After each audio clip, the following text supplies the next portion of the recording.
Queridos hermanos, iniciamos la lección divina de este día lunes 1 de abril, lunes de la octava de Pascua.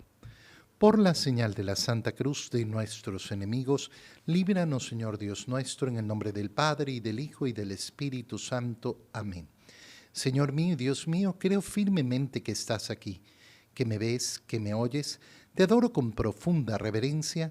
Te pido perdón de mis pecados y gracia para hacer con fruto este tiempo de lección divina. Madre mía Inmaculada, San José, mi Padre y Señor, Ángel de mi guarda, interceded por mí. Hoy día continuamos con la celebración de la octava de Pascua que hemos iniciado el día de ayer. La octava de Pascua significa un gran domingo, un domingo desde la resurrección del Señor hasta el siguiente domingo en que celebramos la misericordia divina. Qué importante es ver y analizar esto, es decir, que la Iglesia celebra la resurrección del Señor con 8 días de fiesta. No le basta con un solo domingo. Y después, lógicamente, se completarán el resto de los 50 días de esta Pascua de Resurrección. En la primera lectura de este lunes, leemos el libro de los Hechos de los Apóstoles, capítulo 2, versículo 14 y 22 al 33. El día de Pentecostés se presentó Pedro junto con los 11 ante la multitud, y levantando la voz dijo: Israelitas, escúchenme.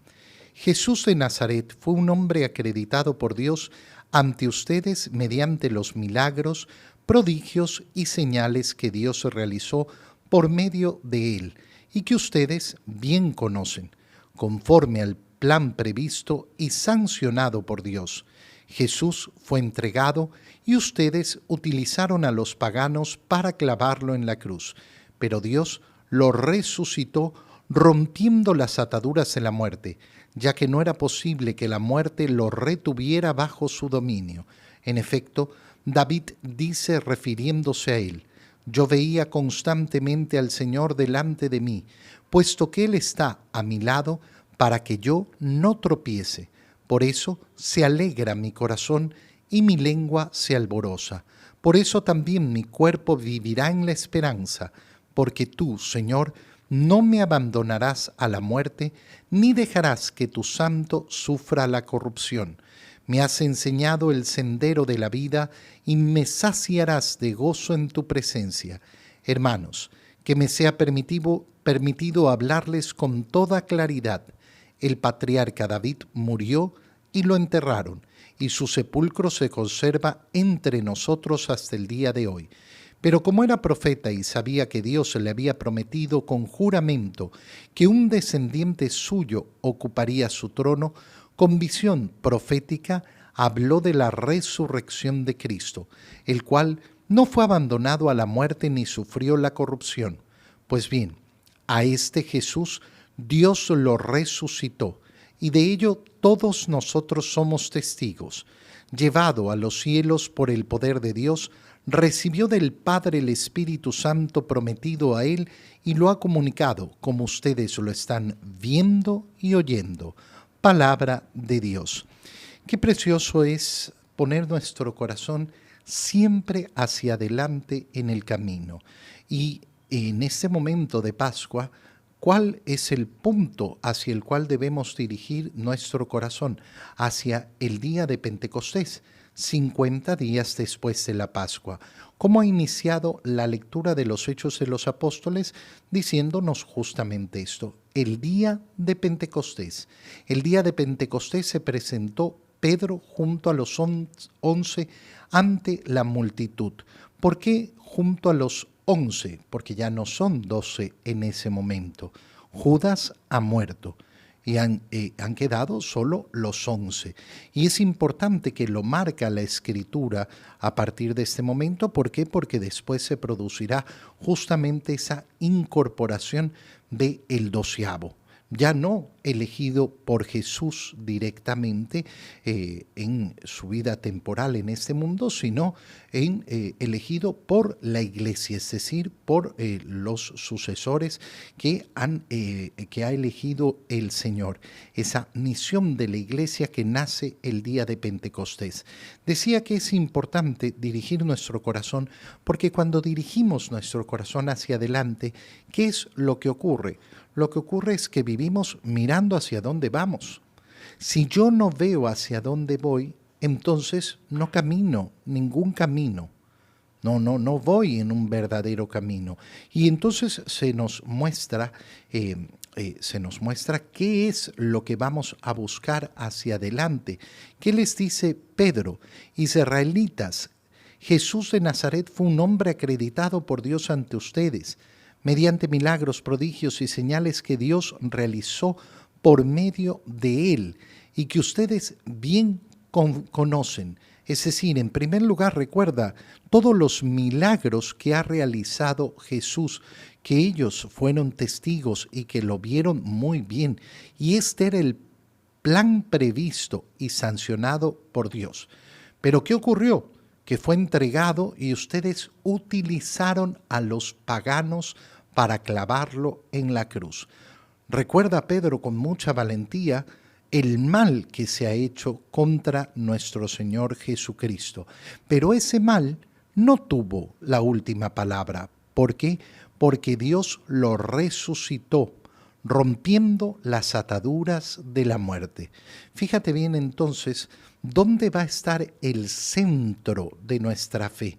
En que Cristo murió, resucitó y ascendió al cielo. Esto es el centro. Si el Verbo de Dios se hubiera hecho carne y no hubiera sucedido nada más, entonces no tendríamos constancia de nuestra salvación. No es que no se hubiera realizado, porque Dios lo hubiera realizado igual, pero la constancia de nuestra salvación está justamente en que ese Verbo encarnado fue crucificado, murió, resucitó y ascendió al cielo. Si en este tiempo de Pascua contemplamos hacia adelante y miramos, queremos llegar al día de Pentecostés, es porque siempre en nuestra vida estamos contemplando el final de nuestro camino. El final que no es otro que nuestra esperanza, participar de la misma resurrección de Cristo. Por eso es tan importante celebrar la Pascua y por eso es tan importante no solo celebrarla en el día de la resurrección del Señor, en esta octava de Pascua, en los 50 días de Pascua, sino que lo hacemos domingo a domingo. Domingo a domingo, ¿qué es lo que vamos a hacer a la iglesia? En primer lugar, a testimoniar que creemos que Cristo ha resucitado de entre los muertos y que si Él ha resucitado, nuestra esperanza se basa en participar de su resurrección. Si este no es el anhelo, si este no es el deseo que enciende nuestro corazón, entonces nuestra fe en Cristo será siempre una fe a medias. Siempre será una fe a medias. David, dice Pedro, continuando con su discurso, refiriéndose a él, decía: yo veía constantemente al Señor delante de mí, puesto que Él está a mi lado para que yo no tropiece. Por eso se alegra mi corazón y mi lengua se alboroza. ¿Qué está diciendo Pedro? Que David, siendo profeta, vio efectivamente lo que iba a suceder y lo anunció porque se le había prometido que un descendiente suyo ocuparía el trono de su realeza por siempre. Pero David murió y su tumba está ahí. En cambio, Cristo murió, pero su tumba está vacía. Un descendiente suyo ocuparía su trono y anunció entonces la resurrección de Cristo, el cual no fue abandonado a la muerte ni sufrió la corrupción.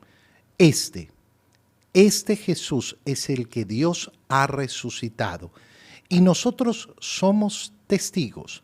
¿Qué significa ser testigos? Que lo hemos visto. Lo hemos visto vivo, surgir en el mundo de los vivos, y ha sido llevado a los cielos por el poder de Dios y ha recibido el Espíritu Santo prometido, que ahora lo ha comunicado, a la iglesia, y ustedes pueden ver lo que está sucediendo por obra de ese Espíritu Santo. En el Evangelio, leemos el Evangelio de San Mateo, capítulo 28, versículos 8 al 15.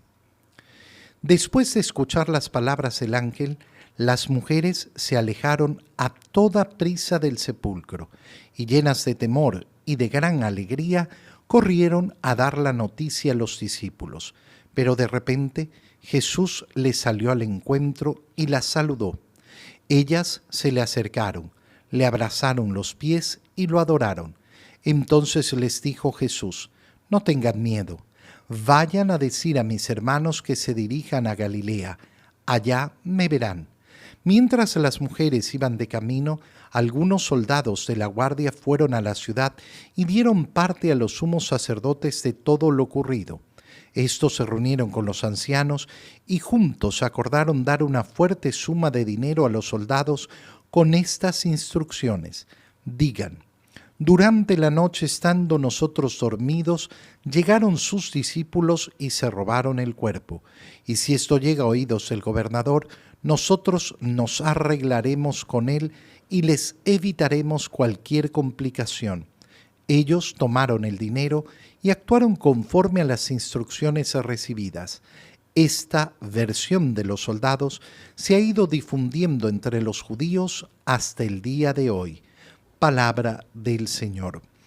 En el Evangelio vemos, en primer lugar, la primera aparición de Jesús a estas mujeres que han ido muy temprano en la mañana, en la madrugada, apenas salió el sol, al sepulcro del Señor en el primer día de la semana, es decir, ese domingo de resurrección.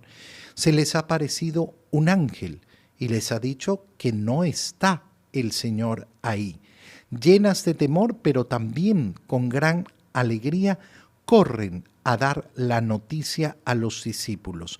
Sabemos por el Evangelio de San Juan, que ya hemos leído el día de ayer, cómo María Magdalena va primero a avisarle a Pedro, que sale junto a Juan, el discípulo amado, corriendo al sepulcro. Y entonces a estas mujeres que se han quedado atrás posiblemente, se les aparece el Señor por primera vez. De repente Jesús les salió al encuentro y las saludó. Ellas se le acercaron, le abrazaron los pies y lo adoraron. Fíjate cómo las muestras de ese resucitado, ¿cuáles son? Inmediatamente que no se trata de una aparición. No se trata de un ser intangible, se trata del mismo Jesús. El mismo Jesús que ellas han conocido y que han conocido muy bien y que lo pueden tocar. ¿Por qué? Porque estamos hablando de resurrección. Esto que a muchas personas lamentablemente les cuesta entender, porque creen que la vida futura es una vida solamente espiritual y no entienden la profundidad de la resurrección. Nosotros estamos invitados por Jesús a participar de su resurrección, y su resurrección es en la carne. ¿Qué significa? Que vamos a tener un cuerpo glorificado. ¿Y qué significa glorificado? Que ya no padece, que ya no muere, que ya no sufre, que ya no se enferma, pero un cuerpo. ¿Cómo va a ser ese cuerpo? Igual que ahora, pero glorificado. No podemos conocer ese cuerpo porque no lo tenemos todavía, pero un cuerpo.